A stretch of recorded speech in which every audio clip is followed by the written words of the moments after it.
Is it still Chanel, Chanel, or is it the end of Chanel? Chanel is everywhere right now, all over the news. And I have honestly never seen so much division around the brand. Some people think that this is the start of a new era with Matthieu Blazy, a new Chanel. Others think Chanel is losing what once made it so special. So some people think that this is the end of Chanel. So today's video, I'm going to analyze with you what's going on, what is happening today with Chanel and Matthieu Blazy debut. I'm going to explain why it is the end of Chanel, at least the Chanel we all knew, and why Chanel is not luxury anymore. Don't forget to tell me also your personal opinion below the video. And the first thing to know about Chanel is that the brand has been in financial trouble for quite a while now. I think it all started 5 years ago, between 5-10 years ago, when many customers have noticed a huge decline in quality despite rising prices. And many luxury customers have also questioned the credibility and the authority of Chanel, because when Chanel really sells itself as a timeless and high-quality brand with all these rising prices, when you see uneven stitching, hardware, like poor quality hardware, and even some broken bags, you start to question also the fact that is Chanel still a luxury? So Chanel's quality. Lately, it's just been really bad. I got this bag and then I had to take it in to get repaired after wearing it twice because the stitching on the handle came undone. I think that the leather feels very cheap and plasticky. Also, the quilting is super puffy. On the vintage bags, it's actually a lot flatter. And overall, it's just not a great bag. When I think about the price for what I got, I could have gotten a Loewe, a Bottega, or even an Hermes bag for the same exact price. And by 2024, Chanel has seen a huge slowdown. Their profit, their revenue has fell by 5%, which is 18 billion, and their operating profit have also slowed down by 30%, which is a huge slowdown for Chanel. And this Chanel slowdown is also happening in a bigger luxury problem. Today, people don't buy luxury anymore, and it's happening in every single luxury houses. Look at LVMH, for example, numbers. The last numbers are not good. People are questioning the prices first. It is way too expensive for the value, for the quality. Prestige is not enough for Chanel to drive sales. The old formula was very easy: raising prices, protect the exclusivity, and let the logo do the work, because Chanel is Chanel. Chanel was always Chanel. Chanel was elite. Chanel was Coco Chanel. But we all know that this is not working anymore, because we know for sure that Chanel is not Chanel anymore. And now we have someone that came into this world to rebuild Chanel. So the goal today is not only to drive sales, to sell more, it's also to rebuild a new Chanel. Something that really make people want to buy Chanel. And someone came, very interesting, someone came into Chanel world to rebuild Matthieu Blazy. And this is why I've stopped buying Chanel for at least 5 years, and I will never buy Chanel today. I will never buy full price new Chanel today because of the prices, but also because of a decline in quality. It is not worth the investment. Any bags you're seeing online is not worth the investment. And many of these items, again, are not made in France. As a French woman who absolutely loves luxury, I prefer to buy vintage, and all my Chanel pieces are vintage. And I find a service for you. This is the time to introduce you the sponsor of this video, Bailly. If you love Japanese fashion, vintage finds, Chanel vintage bags, because yes, in Japan you can find the best vintage pieces. You should know about this website, Bailly, because you can buy through a Bailly even if you don't live in Japan. Bailly is a proxy shopping service that allows you to shop from Japanese stores even if those stores do not ship internationally, meaning that if you're living in the States, in Europe, and if you want to find the best vintage finds from Japan, you can use Bai. What makes it really interesting is that Bai gives you access to popular Japanese marketplaces and stores such as Mercari, Rakuten, Amazon Japan. If you love beauty, for example, this is the perfect places. Rakuma, GD Direct items, so GD Direct auction. So the process is very simple. First, you just have to find your favorite marketplace, find the item you want. Then Bai buys the product from the Japanese store on your behalf. The item is shipped to Bai warehouse in Japan, and from there, Bai prepares it for international shipping and sends it to you. So if you want to buy vintage or beauty from Bai, you can check below the video. I do have a special offer for you. Anyone who is using the link below the video and my promo code, you can get 10% off from your first purchase. I absolutely love this proxy. This is my favorite one to buy Chanel items or to buy anything luxury, vintage or pre-loved from Japan. So do not forget to check below the video. So the question now, can Matthieu Blazy save Chanel? And the first thing that Chanel decided to change, which is the cheapest and the easiest one. No, they didn't raise quality, which cost a lot of money actually. This is probably one of the hardest things to do for Chanel, is to raise quality. No, the cheapest one is to change the artistic director. But for me, the real question now is this one. Is Matthieu Blazy a real genius, a real creative director, maybe the new Karl Lagerfeld? Or is Matthieu Blazy a pure marketing strategy? And I think you can guess my opinion. Because yes, we have seen queues outside of boutique in New York, especially in Paris. We've seen so many social media wannabe influencers buying the exact same shoes, the exact same bags, which is absolutely horrible. There's absolutely nothing new in Matthieu Blazy design. Nothing is genius. He used the exact same design he used to make with Bottega Veneta. We have seen this fever, this kind of very nice construction, but this is the exact same recipe he used to make for Bottega Veneta.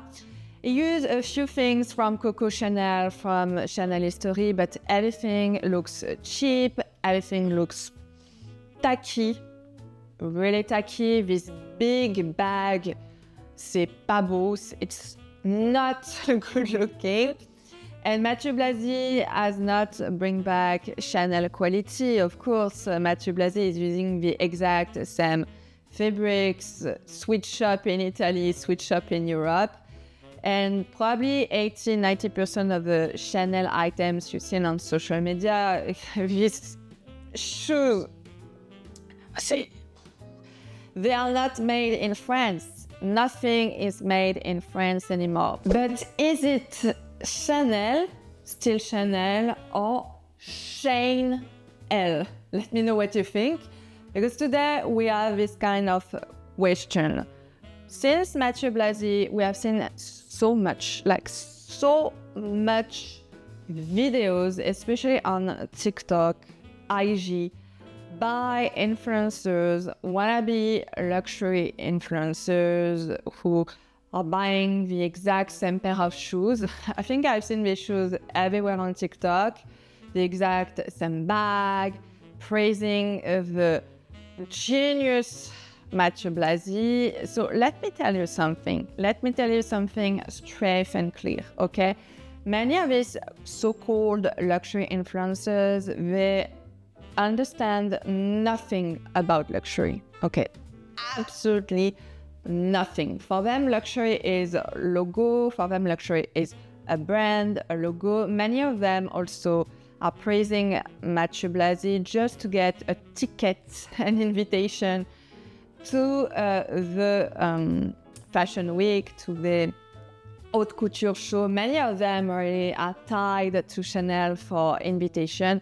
They can probably sell their own mother and father for this kind of invitation. It's the only goal for them is to get an invitation for the fashion week so they can create content, they can tell to their friends that they are trendy. It's the only goal, the only way, and this is why they are praising also Matthieu Blazy. So, okay.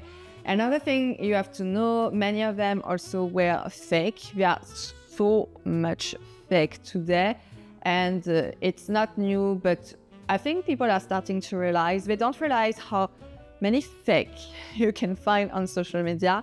Many of these so-called influencers, even the biggest one with maybe a lot of income or that look wealthy or rich, many of them were fakes. Okay, it's so easy today to find fake things through Asia, for example.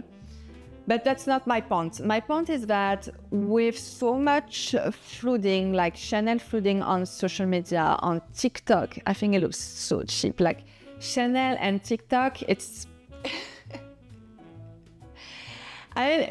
Chanel should not exist on social media, but like I said, Chanel is not Chanel anymore. But with all this haul, this super cheap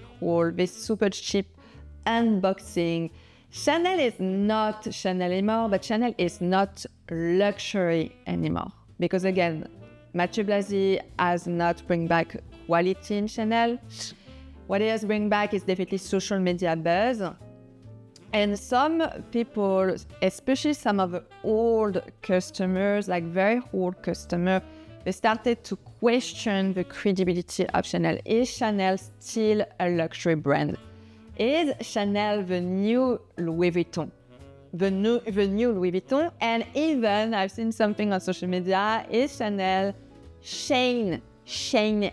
Because this type of haul, this type of luxury unboxing haul, I mean, it looks so cheap.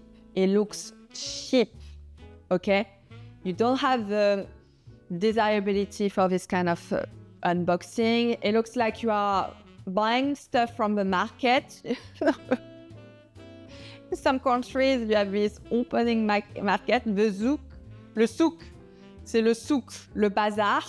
It's Chanel Bazaar. Okay, look at my shoes, look at my bag, look at my Chanel Bazaar. So it looks cheap for me. It looks super cheap.